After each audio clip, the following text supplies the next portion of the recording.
It is a flame that will not be extinguished until one of them ceases to exist. Forever.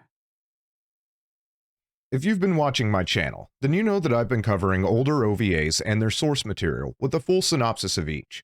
Previously, we've covered Black Lion by Go Nagai and Black Magic by Masamune Shirow. These are two pretty famous mangaka. However, the one we're talking about today seems to be a little less famous, though the OVA we're covering has a decent cult following. Twilight of the Dark Master. Now, this is actually the second work by Sakio Kusei in the series.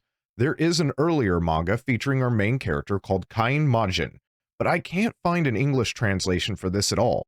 While machine/AI translation has made amazing strides in capability, it still most often misses the nuances of the language. Some things end up a bit garbled, if not completely confusing or missing the true meaning. I tried reading through it with a few machine translation services, and it's just too clunky. As we go through the source material, this might lead to some gaps, but it's more or less self-contained. There are a few works where untranslated source material is standing between me and covering it, so a long-term solution for this issue would be incredible. If you are a reliable translator or you know one, we may be able to negotiate pay based on quality of work and accuracy. While just doing service out of the goodness of your heart is my favorite option, I don't expect it. That first series, Kain Majin, was released in 1986 in the monthly magazine Wings, and it is officially considered unfinished. However, it was compiled into a single volume in 1987, and a few years later, the apparent sequel, Twilight of the Dark Master, was released in 1991, followed by the OVA adaptation of that material in 1997.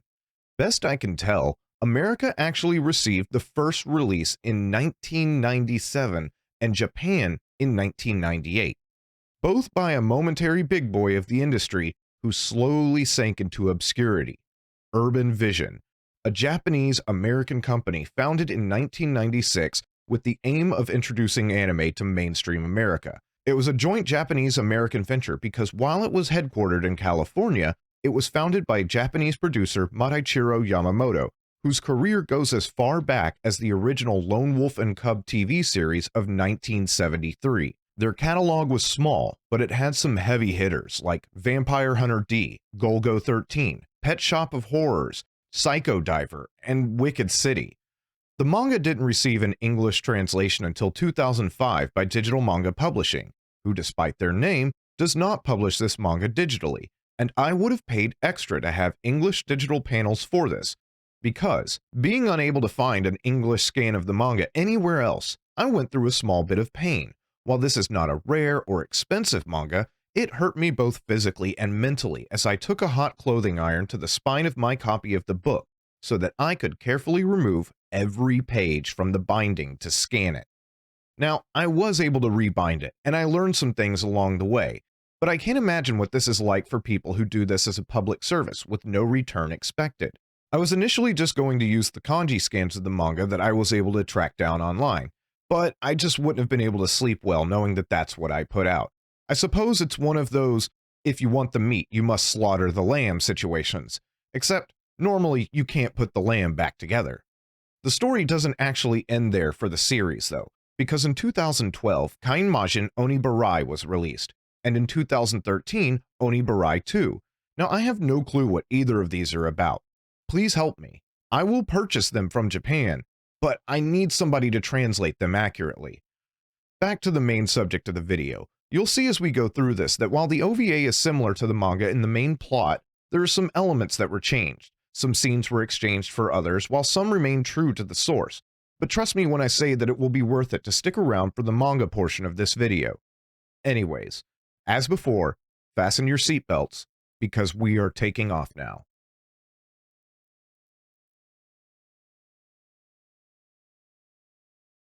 Soft guitar music, a martini glass of alcohol with an engagement ring dropped into it, and the gentle I love yous of a happy couple. This is Shizuka and Eiji. Their tender moment is quickly interrupted by teeth and demon shrieks before we get an opening lore monologue about the creation myth.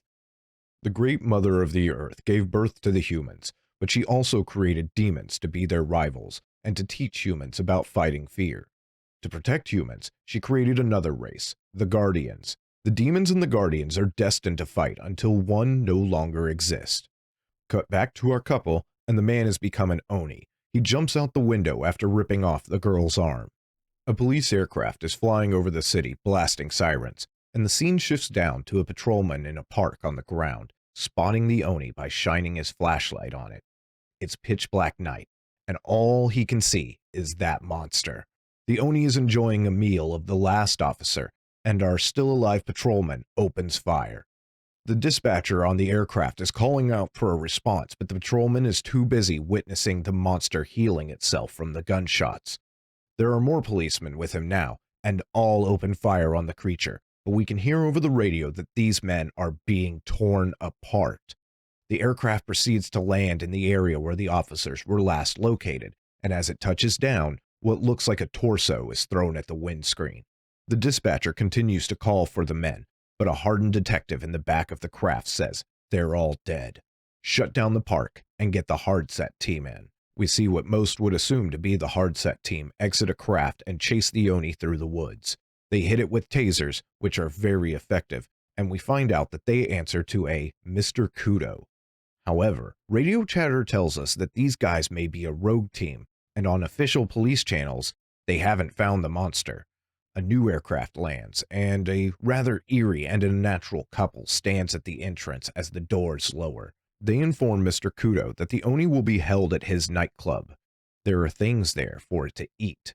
Also, don't argue, because apparently there's a big boss named Mr. Takamiya, who apparently can put the shivers on Kudo. After this, Shizuka is wandering around in a daze down in the neon streets drenched in rain, and repeating inside her mind that she must kill the demon. She is so out of it that when a wild gunman begins firing randomly into the crowd, she is unfazed. The gunman notices, aims at her, and a man dives in to save her at the last moment. This takes us to a new dark room where Shizuka sits with a blanket around her and the man who saved her brings her a cup of tea. This is how we're introduced to Tenku, a lovable goofball in this movie. But when we get to the manga, he's actually kind of a badass. He asks what she was doing out there, and she says that she was looking for a demon. He points out that they are sitting in an art gallery full of demons.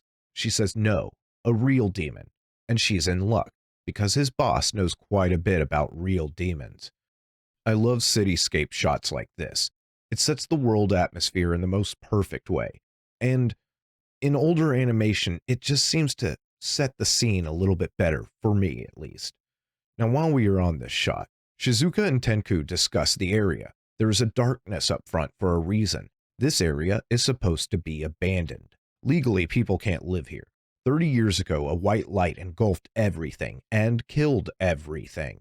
The government closed it down, ran tests, but never disclosed what happened. People moved in and started living by their own rules, and they made their own town.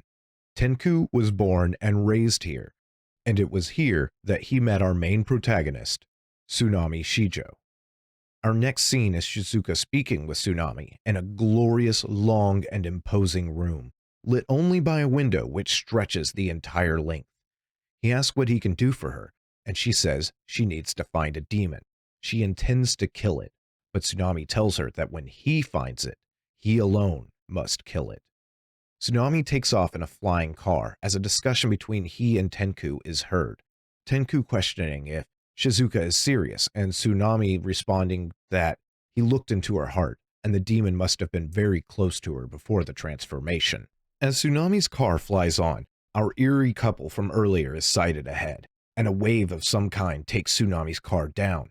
Tsunami arises from the car and recognizes that the pair are wind manipulators. They want him to ignore the request of the girl and move on. He declines, and they throw another wave at him, though Tsunami easily flies away from the explosion of his car. With a deep breath and a snap of his fingers, Tsunami returns fire at the couple, injuring the hand of the man, who rages at Tsunami and launches a large blast from his mouth. This blast slices a building which then explodes. The duo remark on Tsunami being a flame manipulator, and the man's hand injury is turned sexual, while they discussed whether or not Tsunami is dead. Just in time for it to be revealed that the pair our brother and sister. Tsunami is not dead. He is in fact relaxing on a bench reading a digital newspaper when Tenku shows up. Tenku has a lead, but Tsunami already knows. The Oni is at the club Crystal Box. Crystal Box is a sex club where the rich can get whatever they want, but it seems that Kudo being the owner is just a front for someone else, Takamiya. So, that is where Tsunami is headed, and we're skipping some atmosphere, because though I am too small to be monetized, it's certainly age restrictable. In short, freaky sex, then hookers trying to rob Kudo while he's asleep. They end up wandering into the room of the Oni, and they get eaten. Then Kudo gets a notification that Tsunami is here to meet him, and he doesn't know Tsunami, but Tsunami insisted that he knows Kudo. So Kudo gets dressed and heads down to meet with him in a private room, escorted by 2 bodyguards. They meet, and Tsunami says that he wants a pet that Kudo is keeping, the kind with a horn. Kudo says he doesn't know what Tsunami is talking about, but he'll contact him if he comes across it. Tsunami leaves, and Kudo sends the 2 bodyguards after him, instructing them to follow and kill Tsunami, ominously telling them also, take the drug if they have to. The 2 bodyguards follow Tsunami into an alleyway, and he politely greets them to ask if they have found a pet for him. His greeting is met with gunfire, which he effortlessly deflects before destroying their guns. So they waste no time before consuming the drugs mentioned before, and instantly turn into roided-up versions of themselves, destroying their clothes. Tsunami makes a joke that the drugs will kill them, but they don't care. One is throwing a dumpster, which Tsunami destroys in a large flash, and then kills the bodyguard as well. Tsunami snaps his fingers, and a scream is heard. We can only assume that the second bodyguard is down. After killing 2 Yakuza with magical ease, Tsunami decides to meet up with Kamazawa, our hardened detective who was in the aircraft at the beginning. The detective is having lunch at McDonald's, and Tsunami brings out capsules which he took from the bodies of the 2 Yakuza. They are instant steroids, and he believes that they have a virus inside them. He hands them off to the detective, who says that he'll send them to a man named Junk. After this, we're shown one of those things that just continues to scratch the atmospheric itch. This massive building that implies such scale, and even as Kudo is walking down this hallway, it does not cease to impress. While the hallways may be narrow, they are extremely tall. The room he enters is massive as well. There's even a layer of fog resting on the ground that's tall enough to engulf Kudo and the siblings. The siblings chastise Kudo for having his men use the drug, though he explains that he was alarmed by Tsunami's knowledge and simply wanted to eliminate him. There is a gentle voice that comes from an unidentified location, Mr. Takamiya. He tells Kudo from the shadows that his only job is to take care of the Oni. Tsunami is not his concern. That man is the concern of Takamiya. Now, on to our man Junk. Junk runs a shop out of what looks like a shipping container filled with electronics, and he's explaining to another man that the instant steroids give you a boost, just enough to give you that buff instantly, but the next morning, you have a huge hangover. However, this drug causes a change in the user's genetic structure with continued dosing, and that will turn you into a monster. He then demonstrates a comparison of the embedded virus to one which he hacked from a major pharmaceutical company. Overlaying the two shows that they are an exact match.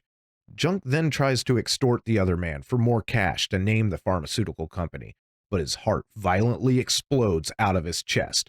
The other man goes to draw his gun, and the siblings are there, but he can't finish asking who they are. He's decapitated. They make some snarky quips, and then they destroy the shop. Shizuka is now at home, and the doorbell rings. She opens it to see her fiancé, Eiji, and she asks him what's wrong. But he turns into an Oni, and she wakes up to find that it was a nightmare. After her nightmare, Shizuka wraps herself in a blanket and sits on the floor next to an open window with flowing drapes to call Tsunami. She tells him that she needs to see him. In the English version, he hangs up, but in the Japanese, there is just no response. Shortly after, Shizuka is opening the door to be greeted by the always stylish Tsunami. Apologizing for calling so late and asking how the search is going, he simply tells her that he will let her know if he finds something before walking away, leaving Shizuka with tears welling in her eyes. He hasn't gone far though. It seems that Shizuka is watching him from afar as he tells Tenku to watch her. Tsunami is going to see Junk. Tenku is with her, but he's not watching closely enough. She has poured him a drink which she is drugging. She apologizes for the trouble while setting the drink in front of him.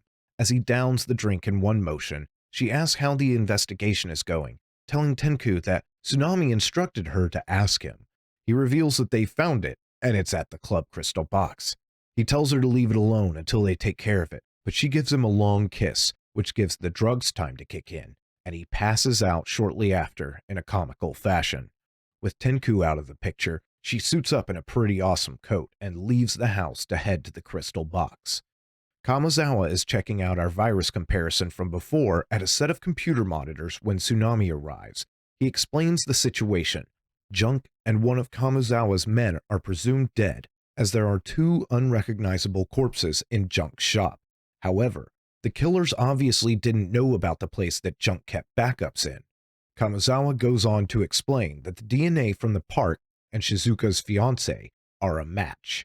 AG worked for Virgin Pharmaceuticals, but they can't investigate too much because Takamiya has so much influence. The evidence gathered here should be enough for an arrest though. Tsunami even answers the phone in style as Tenku calls and tells him that Shizuka is gone, guessing very accurately that she drugged him.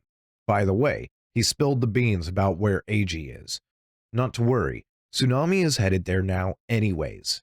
By the way, if you feel like watching it twice, the English dialogue and the Japanese dialogue each make Tsunami cool in their own way, I suppose trying to appeal to their localized audiences in each region at the time. When we catch back up with Shizuka, she's going in fully reckless. She flicks open a knife and slices up 2 guards before we shift over to Kudo and the siblings. Looks like that plan didn't quite go well for Shizuka, as she's now shown on screen as having been captured.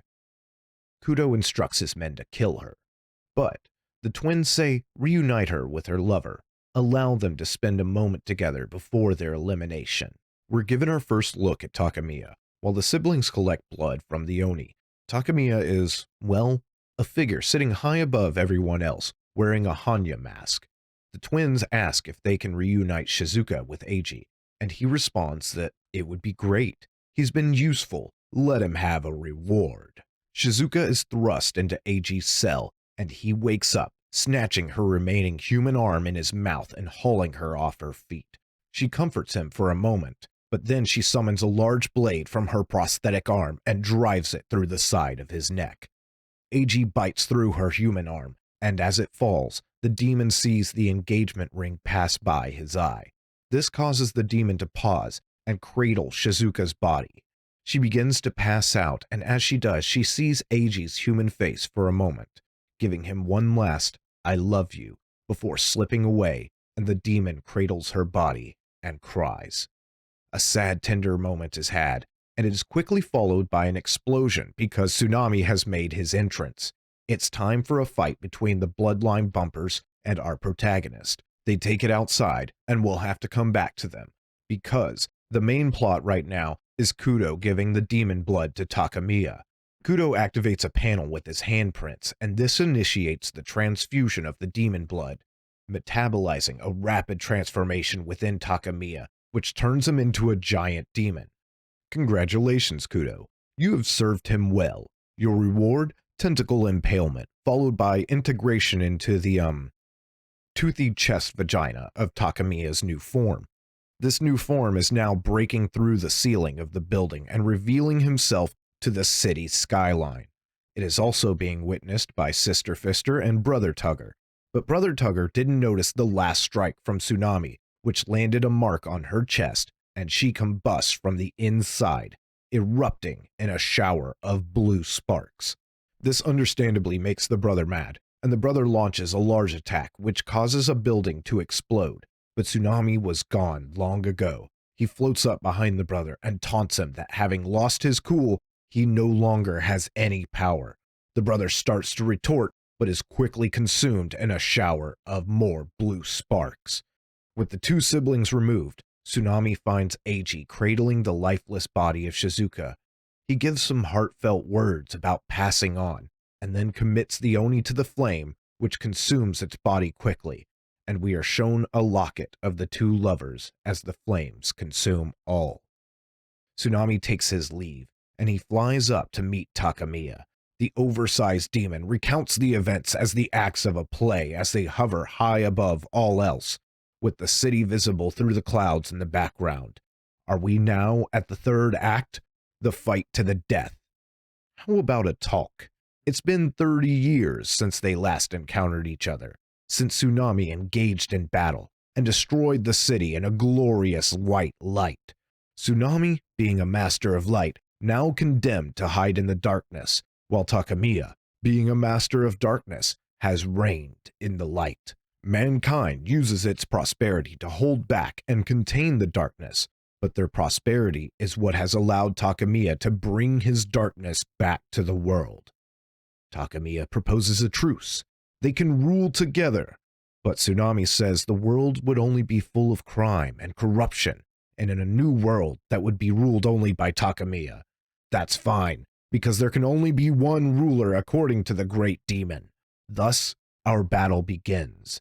Tsunami launches attacks which don't even leave a scratch on the face of the demon, so Tsunami uses his power to cut off its arms, which quickly it regenerates. Then Tsunami surrenders. Takamiya launches out tendrils once more, and they impale Tsunami, dragging him to the demon's body in the same manner as was done to Kudo before. But Tsunami is calm and seemingly unaffected. Takamiya taunts Tsunami that if he tries to use his power from 30 years ago, he will once again cause the destruction of the city. But because the demon has even greater power now, Tsunami will be forced to destroy more than that. Takamiya then tries to lure Tsunami in, though the man is already within his grasp. He summons the face of a former lover, and the teeth surrounding him turn into arms and legs which sensually caress him. They tell him to give in, but Tsunami says that it is the demon who must give in. The face of the former lover quickly turns demonic and ugly, and then Tsunami teleports them to the other side of the moon and destroys the demon with a simple farewell and a massive, and I mean massive, explosion. We then see Tsunami falling to Earth, and truly one of the greatest transitions to credits of all time as we freeze frame and Tsunami is on the right side as the credits begin appearing on the left. That's a pretty kick-ass anime. I've watched the OVA dozens of times, and I still don't get tired of it. I love it. But let's not waste too much time. Let's go ahead and get into the source material. We open to text. In a small shrine somewhere at the edge of the world, my mother is being ravished by a demon. I burn my mother up with the shrine itself. In the white ash left there, I try in vain to pick up only her. Mother's white ashes blowing on the wind color my body white. Again, I wake from sleep. A man is walking down the street, obviously disheveled and disassociated. It's unclear who the man is. There is a flash of gloved hands drawing something from a vial with a syringe. The man is startled, and we see more panels of the syringe preparation. As the man continues to walk through the crowd, we see the syringe being inserted into an arm. The man sees a shadowy figure in the crowd, and then his forehead cracks. He begins to transform, a horn emerging from the cracks. Then, a flash of doctors in an operating room. The man's teeth change and his clothes rip. But was any of this real? The man has collapsed on the street, presumably dead, and a crowd begins to draw around him. Shinjuku, February 2019. The police radio is calling for response. There has been a homicide in an alleyway in Shinjuku. Our perp is a young male with dyed blonde hair, last seen fleeing down the street towards Kawada-cho. There is a command for all nearby units to pursue, and due to the possibility of this being a serial murder designated in the top case number 97, all units are unconditionally permitted to use their guns. The victim is a young Filipino woman, and we have calls for an ambulance. It is reported that several gangsters and 2 policemen were trying to apprehend the individual, and they have been injured. We then see a coat and boots, and we can assume these belong to Tsunami. Kamizawa seems to be asking for his help, because if it is case 97, the cops won't be able to take him. Tsunami says it's all right. He doesn't have any work anyway. And Kamizawa responds that that's because the only ones who come to this part of town looking for him are the police and the Yakuza. Police cars rush to the scene, and they have the suspect cornered. He has a young woman in his arms who is in rough shape, and he threatens the police to stay back, as he will kill her if they get close. This suspect doesn't have a horn or the correct physique, so the police conclude that it's not 97. Kamizawa says to go ahead and shoot, and the other cop protests because of the hostage, but Kamizawa says he doesn't care. They have unrestricted permission. As Tsunami shows up to the scene, the shots are fired out of frame. Kamizawa takes notice of him and tells him that it turns out he didn't have to do anything again. Also, the hostage is dead. It seems there have been a few cases like this recently, but the last batch haven't had a horn. 25 years in Shinjuku, and Kamizawa says this is a first for him. Our suspect isn't dead though. He stands up with a scream and is immediately put down with a shot to the head by Kamizawa. Continuing his conversation with Tsunami, he says it's not like every guy who would get off sticking his head in a woman's belly and chowing down on her guts lost control right at once, and in such a short time frame. Tsunami picks up a pack of capsules from the corpse of the suspect and asks Kamizawa what they are. He says without forensics he couldn't say for sure, but he'd bet that it's some kind of illegal instant steroids. While Tsunami ponders this, Kamizawa is alerted to a robbery/murder, and he says he's on his way. We see the darkness of the old city, the run-down buildings, and I get that it's mostly straight lines, but I'm always a sucker for detailed manga architecture. We get our first look at the manga version of Shizuka. She's experiencing the typical woes of a non-local exploring a dystopian cityscape, harassment by the local ruffians and such. After some choice words from our delinquents, one tries to grab her, and quickly learns the hard way that she is wearing an electrified coat. They call in Dr. Death, and there's a specific villain from childhood cartoons that my mind is reaching for, but I just can't find it. Anyways, he tries to grab her, and it seems like he's going down too, but soon the effect of the coat wears off, and he's now moving in to inform her that she's about to be raped. One of the other hooligans decides to check out a piece of paper that Shizuka dropped, and all of the boys are in shock. She is one of the customers of Sensei. They run away screaming that they're sorry and not ready to die. Shizuka begins brushing herself off, and a very disheveled vagrant tells her to come with him. He will lead her there. At the Matsumoto Detective Agency, a man is listening to Shizuka's story, but the detective says there is one rule if he wants to keep being a detective: stay away from Kabukicho and New Okubo Chinatown.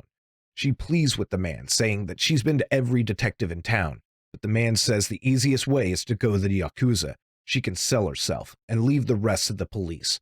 However, she states she's already sold her body, and the man finally capitulates, saying there is one possibility: Tsunami Shijo. He's the only detective who would listen to the job she wants and not even bat an eye. This explains how Shizuka ended up following our homeless man, who has now led her to the destination. He requests a bit of payment, and Shizuka is happy to oblige. The homeless man asks if she knows why the area is so neglected, and she responds that about 10 years ago, there was a small-scale nuclear terrorism incident, and there's still radiation. But the man responds that, no, the radiation levels have already dropped. The real reason is not contamination. She looks for more answers, but the man has already wandered away. She enters Tsunami's office through a creaking door. It is not the massive, well-kept place we saw before. Tsunami sits in the dark on a set of stairs at the end of the hallway, and he scoffs as she enters. She asks him if this is the Shijo Detective Agency's location, and Tsunami tells her to follow him. He leads her up the stairs, and they enter a much nicer room.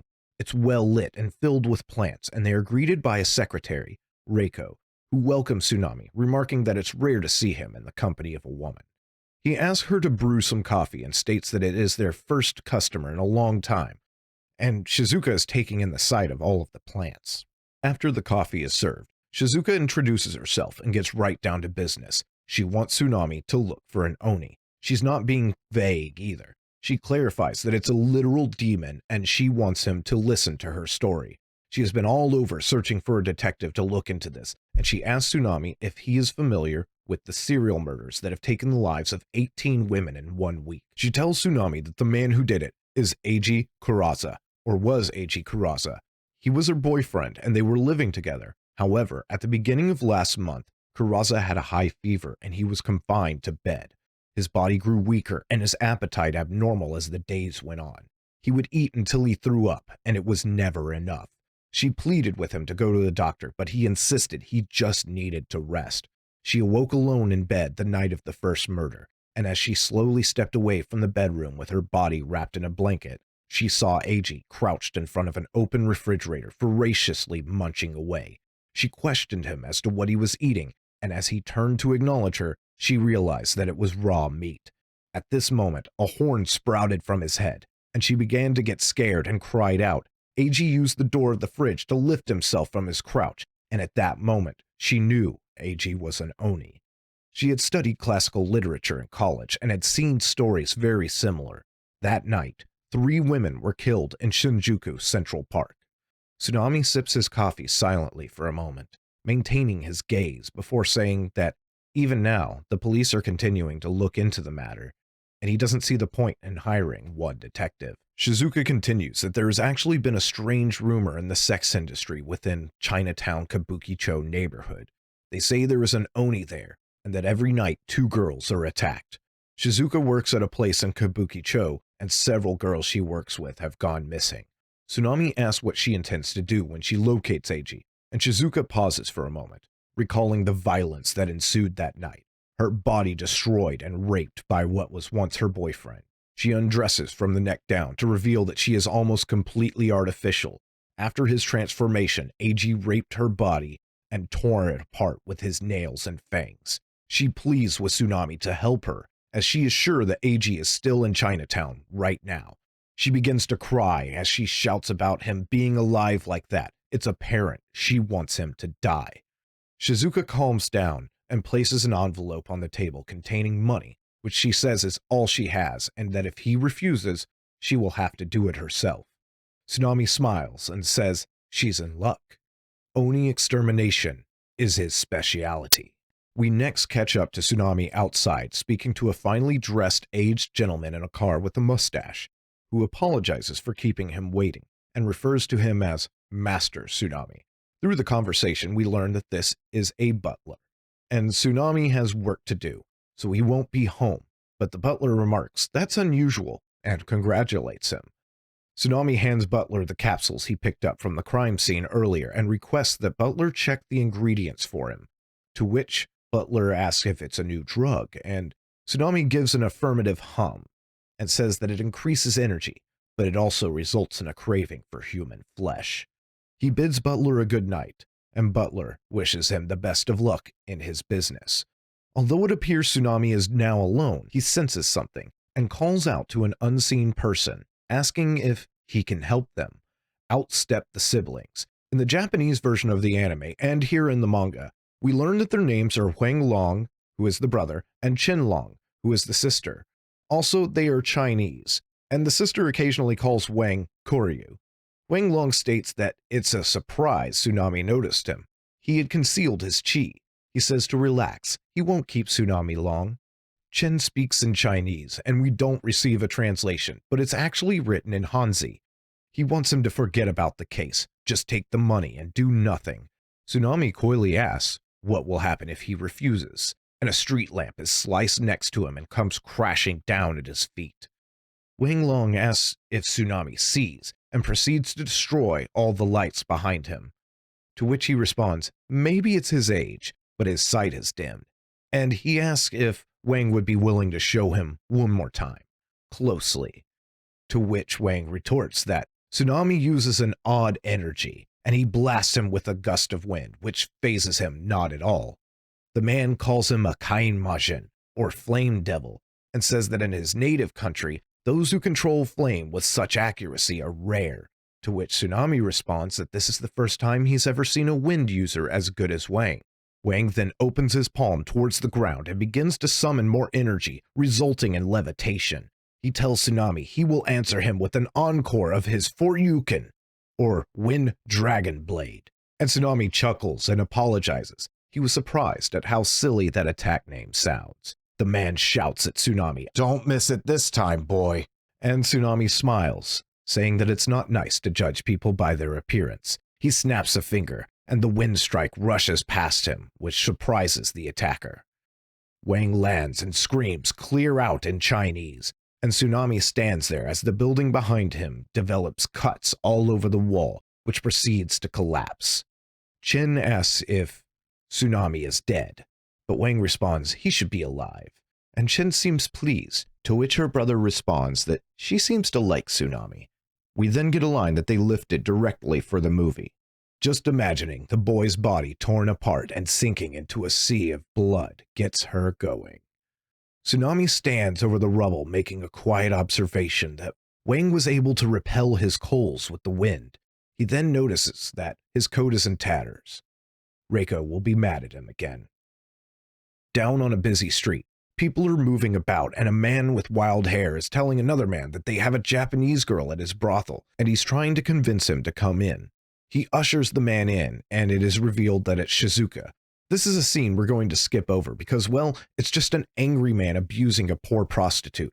But it is of note that the scene really shows how badly Shizuka's life has been turned upside down. After that, in what appears to be a dressing room, the girls are discussing the disappearance of one of them. One girl is telling Shizuka that she should get out of this town, because she has pure Japanese blood, unlike them. She should be able to work anywhere, just not a place like this.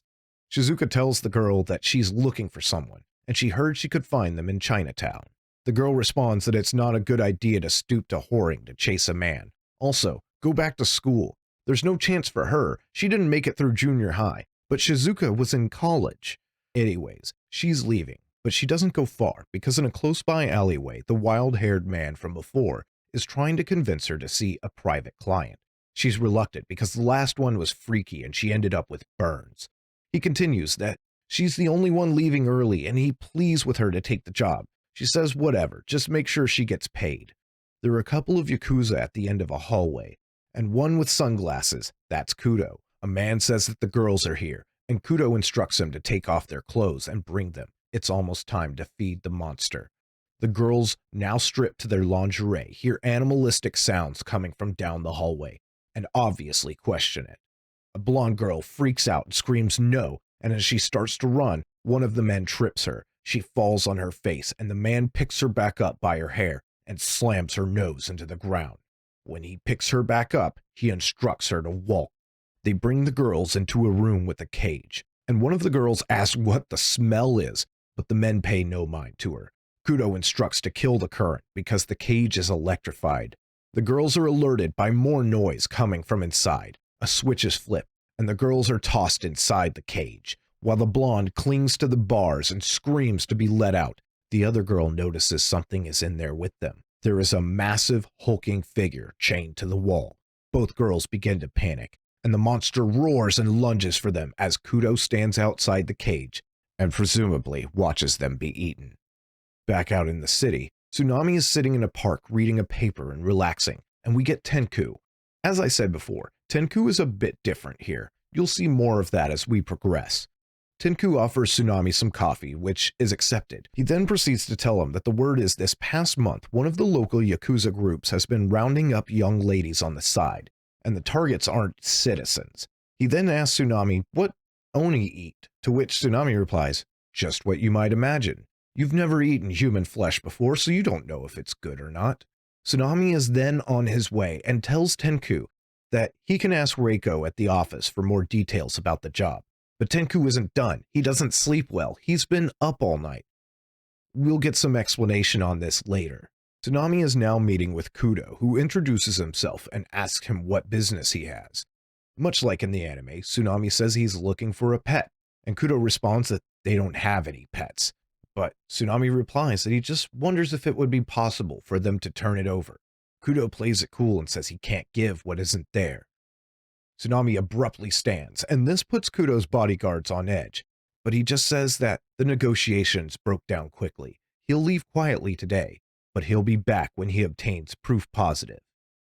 Kudo continues to maintain his cool. He'll let Tsunami know if he comes across any information.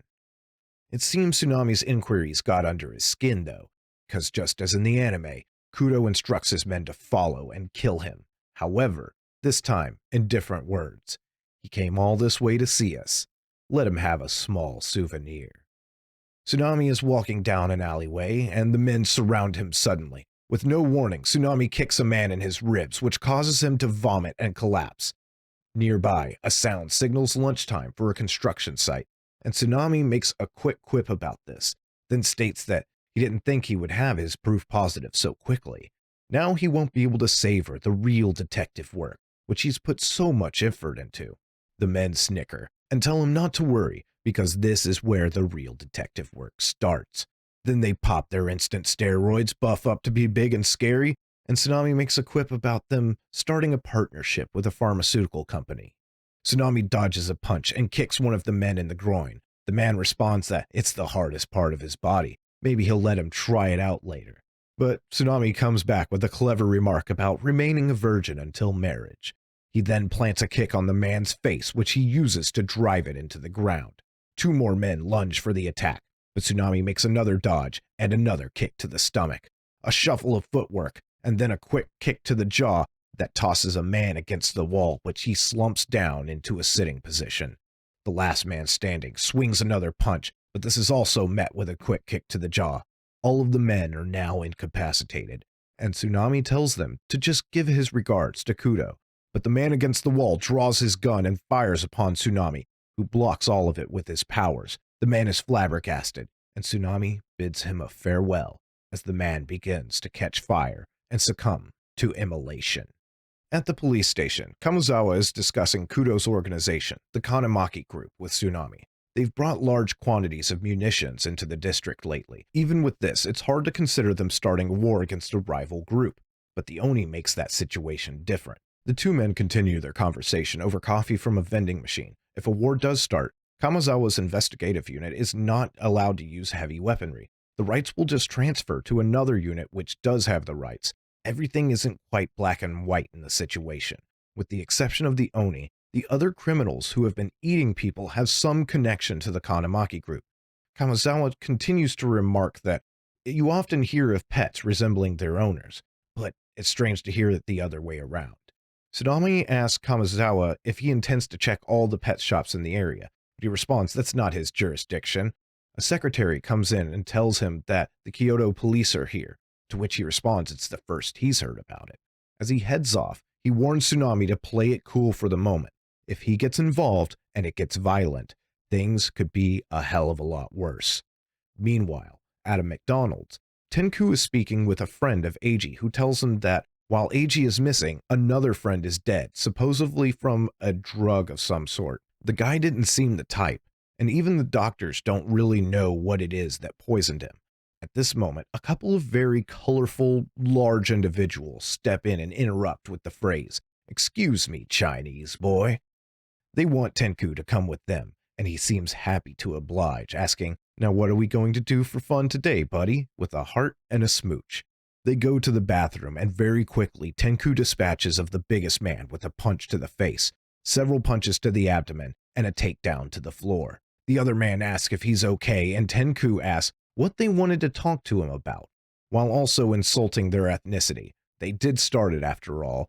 The other man tries to kick Tenku, who easily blocks and delivers a punch to the liver and an elbow to the face, followed by a kick to the stomach. Both men are now incapacitated.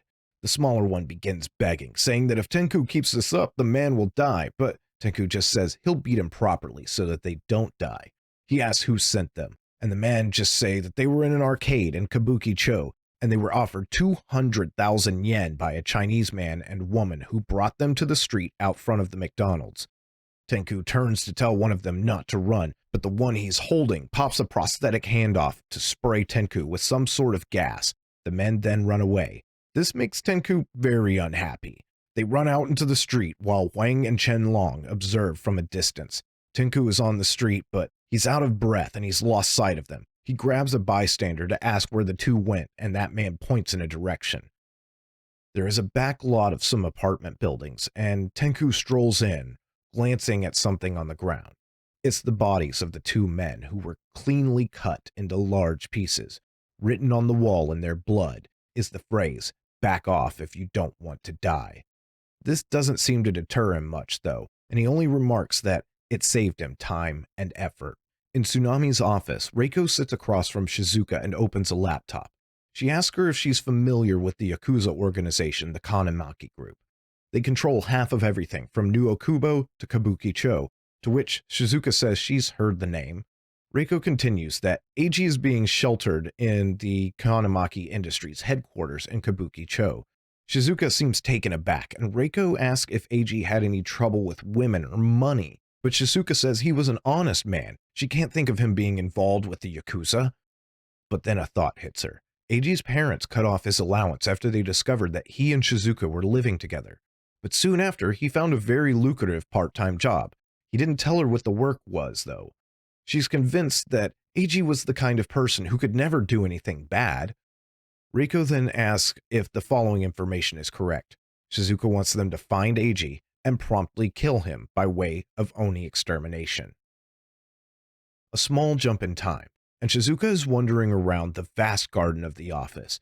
It makes her feel relaxed. She's never seen forest or woods except in photos. Reiko tells her that the plants are ornamental and no match for a real forest. There are no birds or insects, but for Shizuka, these plants are completely different than those in the park or on a city street. It's like she can hear the sounds of those birds and insects coming from somewhere. Across the city, Tsunami stands and contemplates. The last time he saw them was 20 years ago. He traveled to many places for many years, but there was no trace of them anymore. At some point, he ended up forgetting whether or not they ever really existed, and now he doesn't remember why he was chasing them. The more time passes, the more the trail vanishes. A ghost girl emerges from a tree to respond. No one, people, animals, or plants, know why they are there. Maybe there is a very important meaning to everything, or maybe that's not the case. As their conversation continues, she states that he traveled the world, looking and listening for himself, trying to find an answer, while she stayed there, just watching what goes on around her, and they've both arrived at the answer that... And Tsunami interrupts her. No, he hasn't found any answer. To which the ghost girl says, well, then she wonders why the Oni has appeared in this city. It's not the end of the world which Tsunami has traveled to. There's no need to rush, because there is plenty of time, at least for her and for him. The ghost girl sinks back into the tree, and Tsunami notices a presence once again. This time, it's Tenku, and Tsunami just tells him to come out and ask him what's wrong. As he emerges from the door, clutching his head, he asks Tsunami if he can move his office soon, to which Tsunami smiles and asks if he's not feeling well. Tenku tells him that he's a jerk, and he doesn't do well with ghosts or anchovies. He also tells him about getting jumped by the pair from McDonald's. He continues with the latest information. 2 days after Eiji turned, his close friend died. They went job hunting together and happened to end up at the same place. The friend died from a yet unidentified alkaloid drug, and Tsunami aptly guesses that the doctors were unable to identify it. Sirens wail off in the distance, and Tenku remarks that it looks like it will be another sleepless night. If they're lucky, it's a bank robbery. But Tsunami says there aren't any banks open at this hour. In a tall skyscraper, a long-haired man stands at a large window in his office. He remarks that someone didn't heed the warning, and it's revealed that he's speaking to the siblings, who respond, was he familiar with Tsunami Shijo? To which the man replies, of course he knows him. It was a very long time ago, but he saw him from a distance once. The man was still very young, and Tsunami was going by a different name. The couple respond that they don't understand what he means by the phrase when he was very young, but he tells them he meant what he meant, and there isn't need to think about it. Regardless, Eiji was the only subject who withstood a direct injection of the drug, and they will regrettably have to eliminate him tonight. Tsunami is the last person in the country they wish to antagonize. Down in the streets, a patrolman shines a light on a figure in a corner, and he calls out, "Who's there?" And we see that the figure is hunched over and eating something. The patrolman becomes more alarmed and shouts for the figure to look at him. The figure does, and it appears to be a man with a demonic face, who responds, "Put a lid on it. Don't bother other people when they're eating." Some other policemen are also looking for this suspect, and they're discussing areas they have searched and the victims who were attacked when they hear gunshots. Those gunshots came from the previous patrolman. The demonic suspect is jumping the fence that he was behind, and the patrolman is firing in a panic. 2 other policemen have shown up just in time to see him have his head ripped off. They also begin firing, but the suspect is only minorly inconvenienced, and he drops the head of the now deceased officer. Shifting over to the Kanamaki group, there is tension because the siblings are requesting that they hand over Eiji, but the men of the Kanamaki group don't like this. Something is wrong. They've done everything requested, feeding Eiji and supplying young men for experimentation. There is no way that they can be clean of this. The siblings simply ask for delivery based on the asking price. Kudo asks for 10 billion yen. This will cover the consolation of the families for the women who were killed. The twins respond that Kudo had better be careful that a portion for his bereaved family is not an addition. Kudo understandably takes this as a threat and a challenge and prepares to draw his blade, but a man at a desk, presumably outranking him, tells him to knock it off. The man continues that it is as Kudo says, though. They are not in full support of an alliance, and it's not something that can be settled with money now. Is Eiji no use as he is?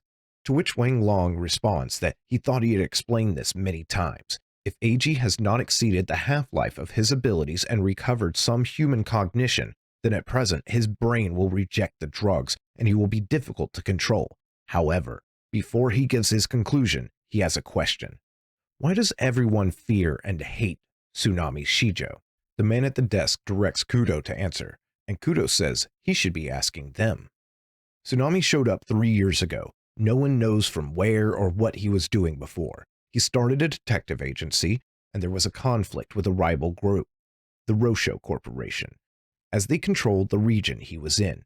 They don't know what started it, but with his flames, he drove the Rosho Corporation to the point of desolation and destroyed 43 office and apartment buildings and 62 vehicles. All told, there were over 3,000 casualties. If you live in this town, even if you don't know Tsunami was behind it, you know of the Great Shinjuku Fire. The siblings seem intrigued, and a conversation in Chinese raises some questions. The meeting then proceeds to a conclusion. There is only one way to settle it and give Chen and Wang's cowardly master peace of mind. Kill Tsunami. This is met with shock and Kudo asking if they can do it, to which Wang responds, "Are you confident that you can kill him?" A man then enters the room. Apparently Eiji has woken up and is speaking as of 10 minutes ago. Wang smiles and says we have apparently reached the long-awaited half-life. We then join Eiji, who is looking around, and he is horrifying. Kudo is at the cell with a few men, and one states that they threw 2 women in like normal, but Eiji just mangled them to death. Eiji then speaks up, asking, hey, why have I been put in a place like this? I keep asking, but no one will tell me. Do something. Why am I in a cage? This surprises one of the men on the other side of the bars. I mean, it fucking talked. Kudo asks what's wrong if Eiji won't eat any more women, to which the Oni responds with a malicious grin, of course he will. He's an Oni. However, he may not look it, but he's a gourmet. He's fed up with foreign meat. He wants a fine Japanese girl. Down in the streets, Kamizawa is giving Tsunami the details of the meeting with the Kyoto police while driving down the road. The detective sergeant told Kamizawa that 3 months ago, a woman miraculously escaped death, and the perpetrator, who was shot to death, had a small protuberance on his forehead. The police covered this up so as not to cause a panic. However, it seems they may release the information soon as to not get in heat with the press. Tsunami's response is that he's finally starting to see the answer. Shizuka is struggling with life, contemplating a conversation that took place elsewhere. Miyuki, the girl from the dressing room in the beginning, went missing, and it's not like her to miss work without saying anything. Shizuka showers and meets with the wild-haired man from much earlier. He is asking her to do outside work for him, which she doesn't want to do, until he mentions the Kanamaki group is looking specifically for a Japanese girl. That name obviously catches her attention, and he continues to plead with her, but she's already made up her mind. She's going. Back with Kamizawa and Tsunami, they've arrived on the scene with some other policemen. 7 were killed cornering the suspect, and Kamizawa asks if the suspect has a horn. One hasn't been confirmed, but guns are not effective. The suspect has been hit with dozens of rounds. Tsunami says that the bullets are deflected by an abnormally advanced musculature, and the bullets won't make it inside. Multiple officers have the suspect cornered on a roof. It's the blonde-haired demon guy from before, but now he has a hostage. He says the police should stay away. Their guns won't hurt him.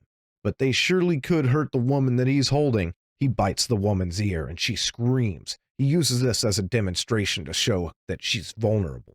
Then Tsunami steps past the line of policemen and announces for them to fall back. He'll handle it. This surprises the demon man, who asks, "Who the hell is he?" To which he replies, "A natural enemy." A quick flick from the arm and a snap from Tsunami, and an explosion lands on the man's head. As Tsunami then rushes in, the demon man leaps away, and Tsunami blasts him while he is in the air while wearing a grin. The man falls a long way down and crashes into a pile of rubbish, and Tsunami leaps down after, grabbing a drainage pipe, kicking off it, and then using his hand to shove off another wall and lands softly in a crouch right before the man. He is smoldering and obviously in bad shape, so he pops some of the capsules we've seen throughout the book. Tsunami now looks very imposing, draped in darkness, and asks the man if he will tell him where he bought the drugs. The man begs Tsunami not to kill him, and he replies that will depend on his attitude. The man points frantically, saying that it was over at the Takamiya Drug Company main building in Nishiguchi. They said that they were testing a new drug once a week, and he went in and got it. He stutters and continues, but Tsunami cuts him off and turns away. He got what he wanted. The man is stunned for a moment before he bursts into a fiery explosion. Tenku arrives on his motorcycle at the end of the alleyway. We've got trouble. Shizuka has been taken to the Kanamaki group. Inside one of the offices of the Kanamaki group, the henchmen below Kudo are apologizing. They tried to get multiple Japanese girls, but could only find Shizuka, who is currently sitting on a couch. And Kudo tells them that one is fine.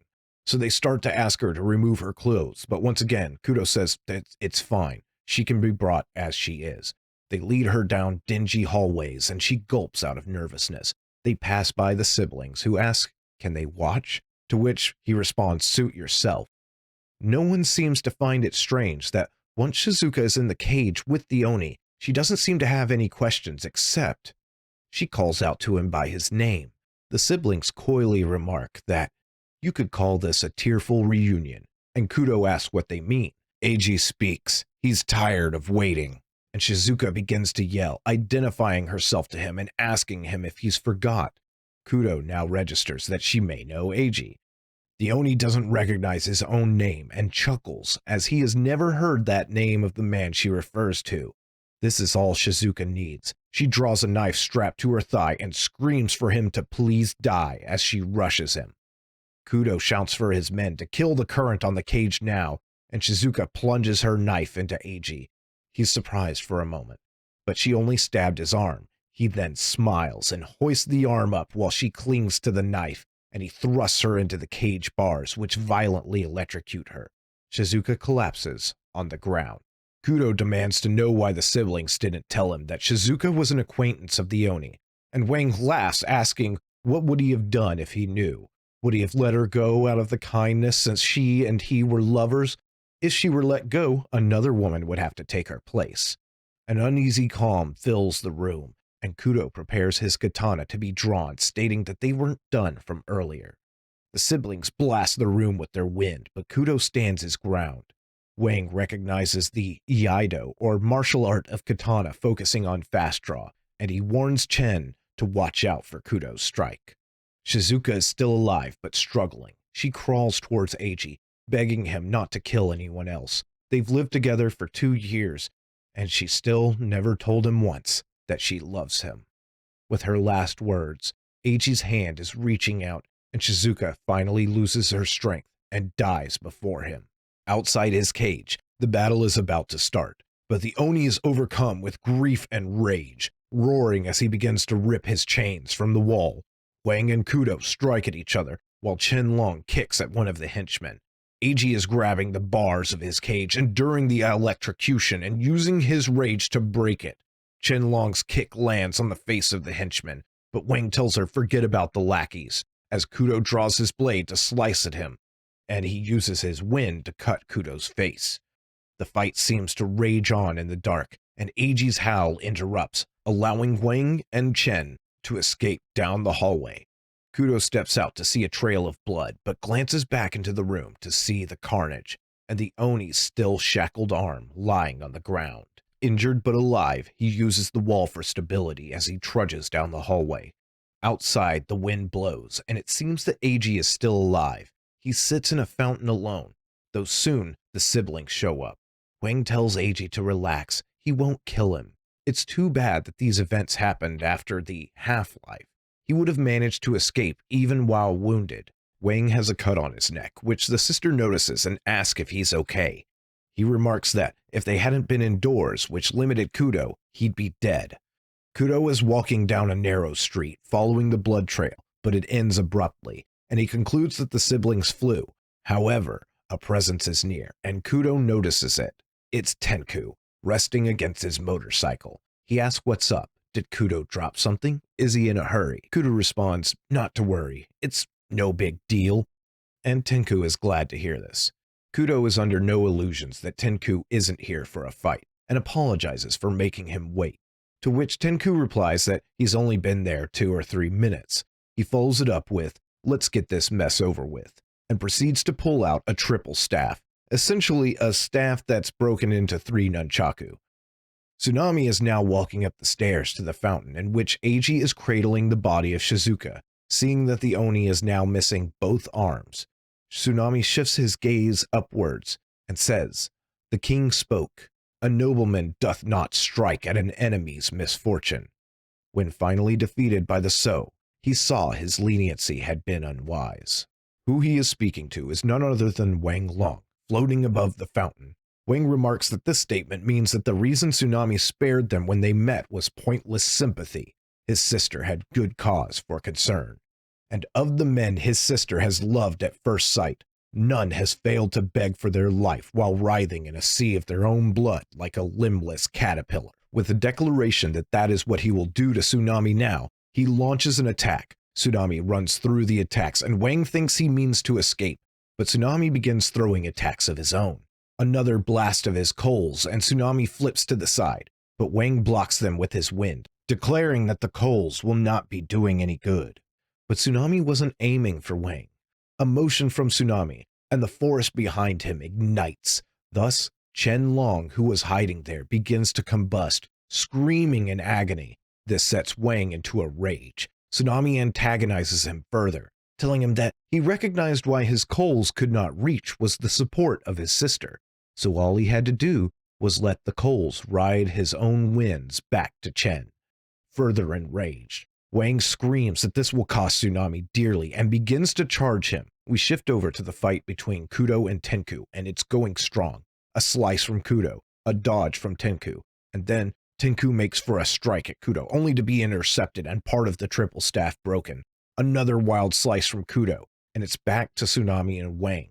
Wang is powering up, and he says to enjoy the night view of Shinjuku as a souvenir on the trip to the netherworld. He then launches a powerful attack which lifts Tsunami high into the city skies.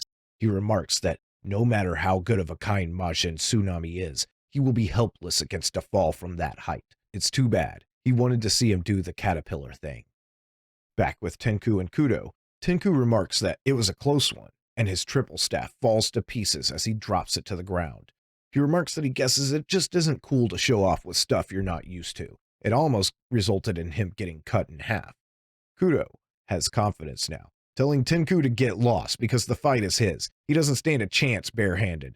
But Tenku isn't out of tricks. The show has just begun. He just didn't anticipate anyone besides Tsunami in this town could make him use his real skills. And Tenku begins to transform. He's a werewolf. In his new form, he's too fast for Kudo to keep up with. He slices Kudo's shoulder with his claws, and Kudo only manages to cut off a little bit of Tenku's hair. He then dashes at Kudo, who manages to drive his blade through his sleeve, but this is not enough, and Tenku lands a kick on his stomach, which causes him to cough up blood and back up against a wall. They glare at each other, and the story shifts back to Tsunami, who is falling through the city past windows and rooftops, silhouetted against the moon. He continues to fall silently. He opens his eyes and casts his coals at the ground. causing a massive explosion which somehow softens his fall. Wang is far less sure of victory now. He tells Chen to run back to the home country and never come back while he distracts Tsunami. She protests that they can't beat him and should run away together, but Wang says their master would never forgive them, so she insists they just run away to some other country then, but still together. The shadow of Tsunami shimmers against the background of flames used for his landing, and he begins advancing towards the sibling. Wang continues speaking with Chen, stating that ever since he killed her first man through his jealousy, he's dreamed so many times of the beautiful sight of her dyed red with blood. Then he runs and tells her farewell. He'll see her again someday in hell. He leaps at Tsunami while screaming, but Tsunami is undaunted, and with one motion from his hand, he destroys Wang in midair. Down the street, Chen feels the impact of her brother's death as flaming pieces of him rain down around Tsunami. Shenlong coughs and cries and falls to her knees. Back to the other fight, Tenku plants his claws into the wall, causing cracks and breakage, but he didn't strike Kudo with this last blow. Kudo asks why he missed. Why didn't he finish him? And Tenku responds that he was only there to distract for 5 minutes. He didn't get paid enough to kill. Kudo screams that Tenku will regret this and he'll kill him next time. As Tenku starts up his bike, he casually states that one of Kudo's lungs has been punctured, and it wasn't done by him. Wolves have got a lot of pride, and it'd be a hassle, so they should avoid running into each other again. Also, Kudo needs to get to a hospital or he'll die. Then, with a smile and a wave, he rides away. Kudo is struggling to breathe, and he stares at the sky before smiling and saying to himself, "It's a pretty bad day for wolf hunting." Tsunami once again approaches the Oni, who remarks that he got tired of waiting. He stares down at the body of Shizuka and tells Eiji that he has come to kill him at her request. Eiji replies that the fact that Tsunami came must mean he really is an Oni. He continues with the question of, has he ever seen an Oni cry? It's weird, he can't remember Shizuka's name, but he's so sad. The tears just won't stop. Tsunami turns his back on the creature, and the coals begin to ignite. As they burn away, Eiji and Shizuka are reunited, and they embrace each other one last time, and Tsunami continues on his way. Down the road, he meets with Butler, who is once again sitting in a car. Butler informs him that the analysis of the drug from earlier is complete. The main ingredient has been artificially arranged, and several viri were placed in a state of latency. When it is consumed, the viri divide and propagate, and the DNA of a non-human higher life form is inserted, and the transformation of human cells is forcibly simulated. This DNA matches one which managed to evade Tsunami's pursuit at Oyama Mountain 25 years ago. Tsunami concludes that perhaps it belongs to Doji Ibaragi. At the Takamiya Drug Company, Tsunami has arrived. A woman at the front desk takes notice and says that they've been waiting for him. He can take the express elevator to the 89th floor to meet with the president. The man who can be assumed to be Takamiya is standing at a large window, looking over the city lights. He says that he never dreamed that Tsunami was still alive. When Tsunami disappeared from Wakimi, he thought that he had left in search of a place to die, like an aged cat leaving to die quietly in the forest.